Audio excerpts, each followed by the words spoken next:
Ada yang bilang Prabowo makhluk berkaki 4. Saya baca itu juga. Waduh. Ya, Prabowo berkaki 4. Waduh. Ada begitu. So saya kira waktu itu mahasiswa itu terpancing dengan disinformation, Pak. Di Indonesia ini banyak sekali orang tidak punya rumah. Burung-burung itu tidak ada presiden, tidak ada utusan khusus energi lingkungan, bisa punya rumah. Jadi program itu make sense. Tapi sekarang masalahnya tanah. Tanah ini sudah dikapling-kapling. Pemerintah pusat memiliki tanah yang luar biasa banyak, Pak. Ini bukan hanya pemerintah, tapi BUMN, Pak. Ini kan Bapak ingin memperbaiki daerah-daerah yang punya masalah, ya. Tapi tidak bisa hanya berhenti di situ, ya. So saya akan bantu, saya bilang saya akan bantu untuk menciptakan free trade agreement dengan Meksiko. Ya. Saya tidak minta apa-apa. Harapannya gimana nih Pak buat bank-bank ini ke depan Pak? Kan targetnya 8%, pasti butuh pendanaan selain dari dana antara dari perbankan juga Pak. Mungkin Bapak bisa kasih pandangan sedikit Pak. Saya berharap khusus untuk perumahan, bank-bank Himbara mendukung. Ya. Dan saya dengar akan ada perintah untuk mendukung. Saya dengar dari pengambil keputusan.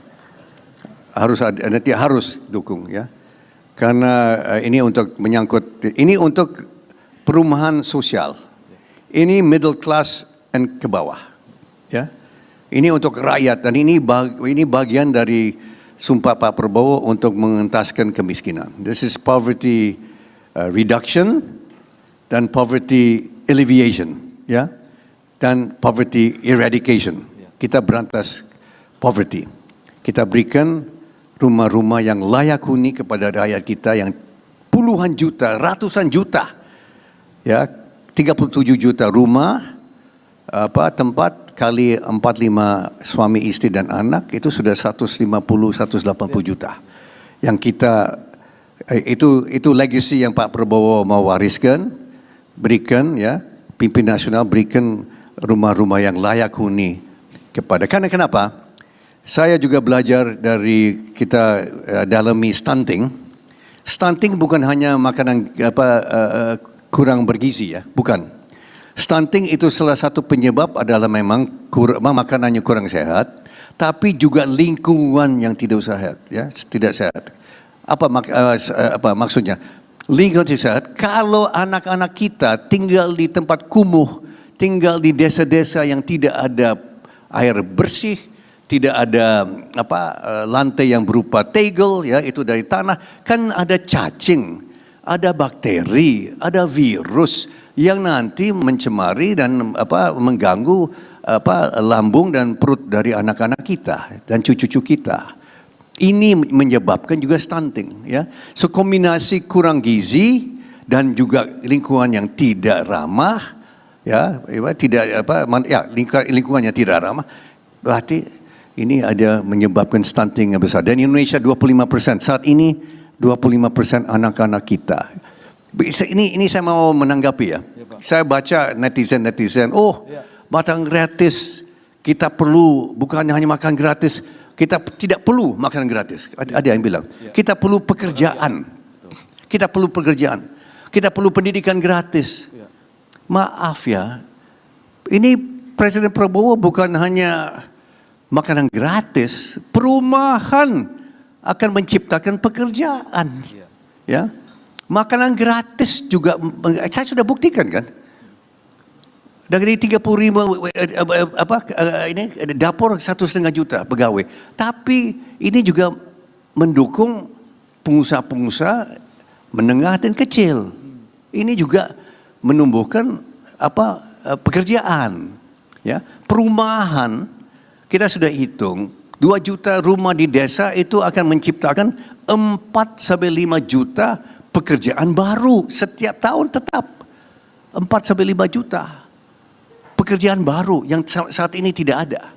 Ya, pekerja-pekerja ini jangan nanti perlu makanan, kan? Mereka nanti akan beli makanan dari mana? Dari warung-warung, dari emak-emak, dari pedagang-pedagang kecil. Ini juga menumbuhkan growth, ya.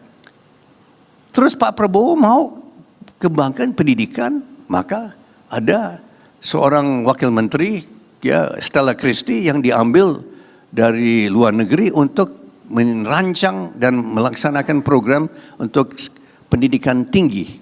Ya. So ini it's not one or the other, it's everything. Ya. So saya kira waktu itu mahasiswa itu terpancing dengan disinformation Pak CT. Beasiswa akan dikurangi. Ya. Prabowo, ada yang bilang Prabowo makhluk berkaki 4. Saya baca itu juga. Waduh. Ya, Prabowo berkaki 4. Waduh. Ada begitu. Ya ini kan disinformation kan, disinformation. So saya kira Pak optimis Pak. Ya, Pak. Makasih Pak. Kita berikan tepuk tangan buat Pak Hasyim. Sebelumnya saya izin ya Pak, buka daftar pertanyaan. Bapak boleh silakan mau nyeruput kopi dulu. Mungkin ada yang mau bertanya, silakan. Pak Didi dari Indef, silakan. Mungkin ada teman-teman yang bisa ngasih. Siap, saya turun aja.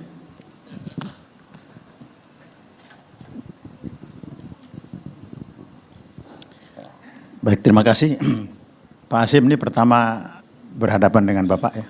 Dan saya anggap ini pidato yang emosional, terbaik dan semangat ya. Saya Didi Rahbini ya, sahabatnya Pak Anggito Abimanyu di sini.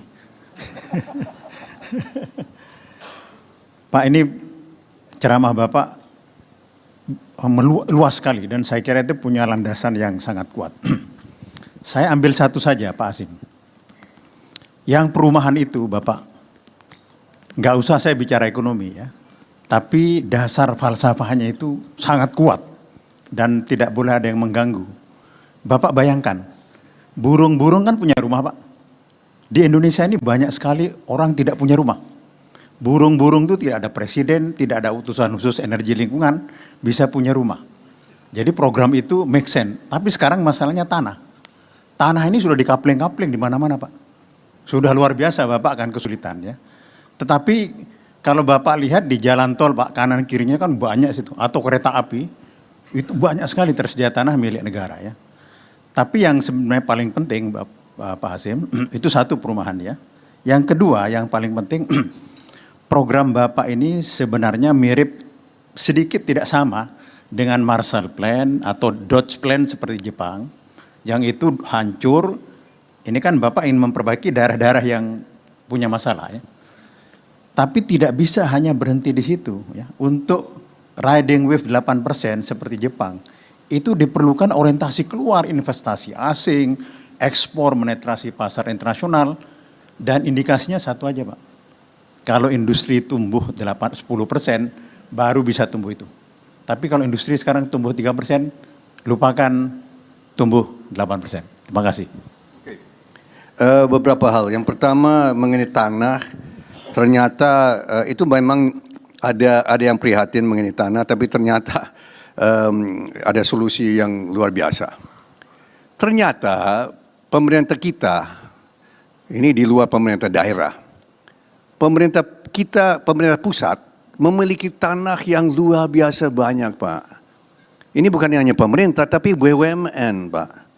Ya, ini saya kaget juga. Kok begitu besar dan banyak tanah yang tersedia. Tapi perlu political will. Nah contoh, kereta api Indonesia. Kaget saya. Kereta api Indonesia memiliki tanah yang di mana-mana. Di DKI, Jabodetabek, ada 70 stasiun kereta api. Di Manggarai 64. Tapi saya dikatakan sejauh 61, 67, udahlah. Ya. Pokoknya banyak, 60 lebih hektar di pusat Jakarta. Kereta api Indonesia perlu memiliki tanah di Tanjung Priok yang hampir kosong, 29 hektar.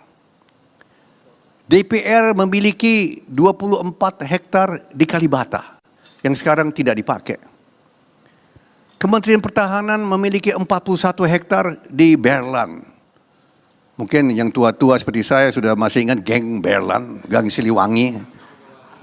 Ya, udah masih ya, Pak CT ya masih ingat lah. Itu ada 41 hektar. Kementerian Sekretaris Negara punya ratusan hektar di Kemayoran.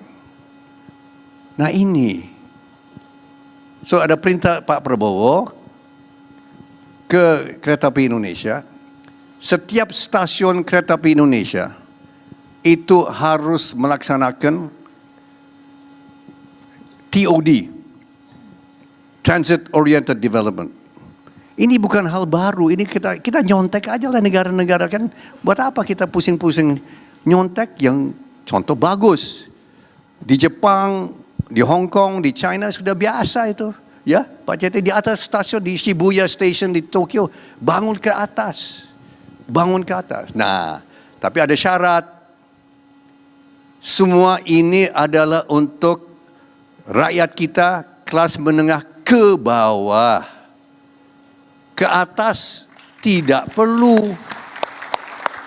Pak Didi, ke atas tidak perlu intervensi atau bantuan. Kan sudah, yang kaya-kaya seperti Pak CT saya, kita nggak perlu bantuan pemerintah kan Pak.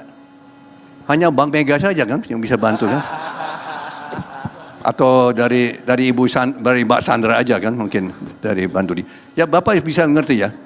Dan itu adalah di tempat-tempat lain, di Semarang juga demikian, di Surabaya demikian, di mana-mana demikian, pemerintah pusat, Kereta Api Indonesia, dan lain-lain, Pertamina, ya, PGN, banyak, PLN, apalagi Perumnas. Nah ini Pak Nusron Wahid, Menteri ATR, dia sudah bikin land bank, dia sudah bikin daftar. Tanah ada Pak. Tanah ada, tapi khusus menengah ke bawah. Untuk orang kaya, orang sugih itu, wong sugih, udah. Itu untuk developer, ya, Agung Podomoro mungkin, ya, Agung Sedayu. Mereka nggak perlu bantuan kita, ya.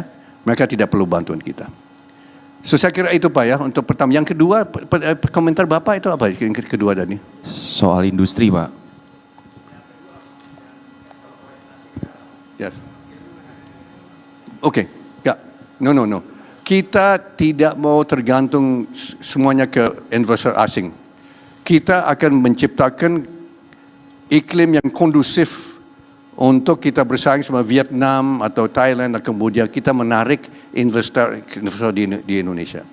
Contoh ya, saya ketemu dengan Toyota beberapa kali.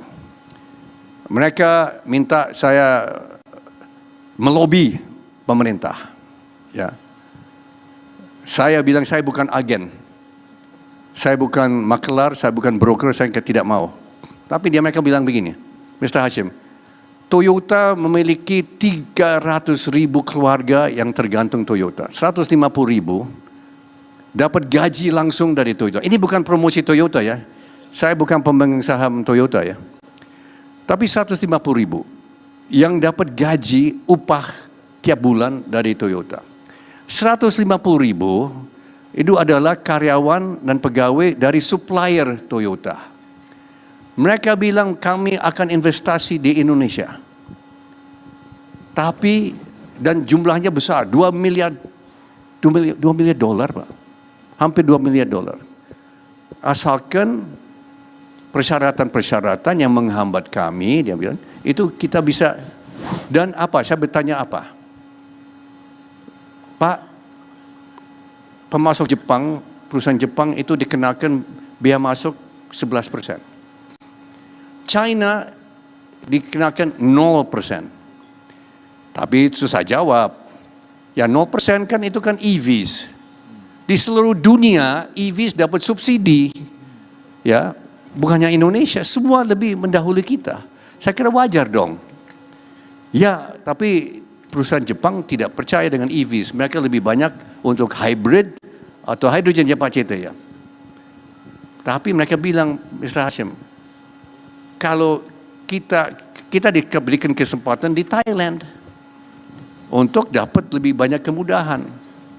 Ya kalau begitu mereka nanti dari 300.000 ya, orang kan bisa berkurang.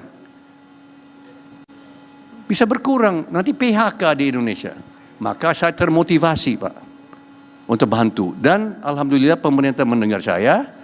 dan bisa dikurangi, ya. Dan saya tidak dapat, ya, demi Allah, demi Kristus, saya tidak dapat apa-apa dari Toyota, ya. Dari Toyota, saya tidak. Tapi motivasi saya adalah untuk yang 300.000 keluarga.